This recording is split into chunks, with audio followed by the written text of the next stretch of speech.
Mak ayah datang ke Kuala Lumpur tu atas kemiskinan. Mas tinggal.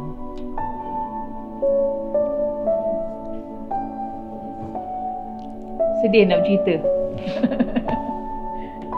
Tak apa. Orangnya kisahnya tebal, sifat rasa sayang tebal sama macam ni. Asalnya kita memang daripada orang bawah yang susah hidup. Susah. Tak apalah, tak apa. Ya.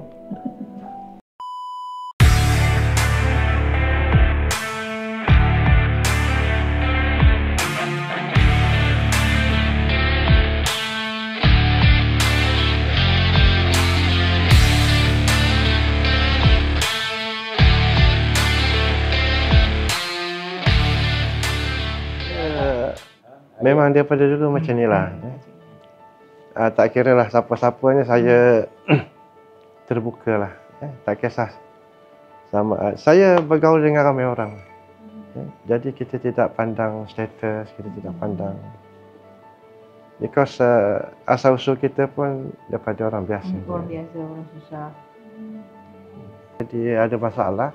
Saya pergi jumpa dengan Azwani tu. Azwani kan. Saya tanya dia apa berlaku dengan this lady. Dia kata this lady ada sedikit masalah, tak sedar diri. So daripada situlah saya mula saya pegang dengan dia punya lengan. Saya takut bila dah salju sejuk tu malam lah kan. Tetapi masih lagi ada panas sikit kan. Bermakna dia masih lagi sedar. This lady ada pulse tu dah drop. Lepas 1 minit tu the lady muntah. Muntah tu banyak lah kan. Muntah banyak. Kemudian saya pun ambil tisu. Kedai punya tisu tu saya lap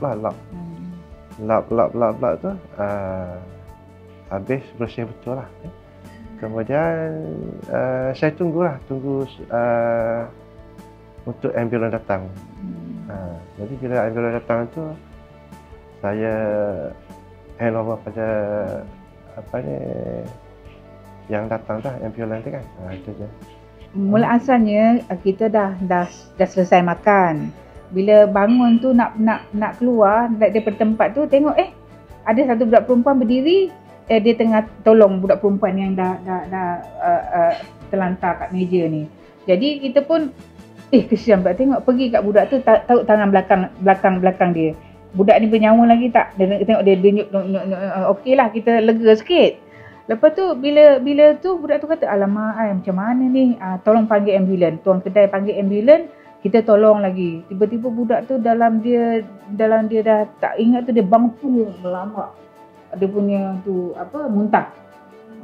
Kita tolonglah lap-lapkan, habis keluar dia semua kat bawah. Lepas tu kita ingat tak ada apa-apa lah, kita tunggu sampai ambulans datang.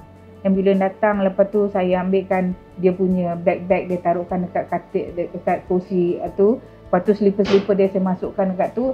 Ambulans pun ambil. Bila ambulans dah pergi, barulah kita balik. Sebab bila kita tengok dia tu macam tu, kita rasa ihsan kita tu, kita ada anak. Perasaan kita kalau anak kita yang macam tu, orang tak tu kan.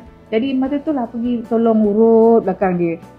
Nak buat tu tak tahu, urut belakang dia. Tengok dia bernafas ke tak bernafas.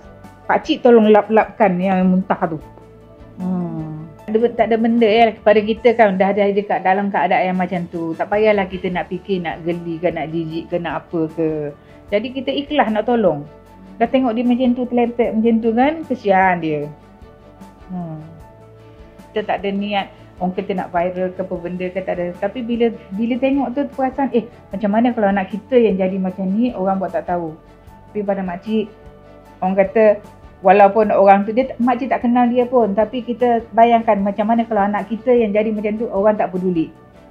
Apa perasaan kita dapat tahu, orang ni betul lah tu kan. Sebab tu makcik tak kisah. Tu makcik ikhlas buat dia, tolong dia.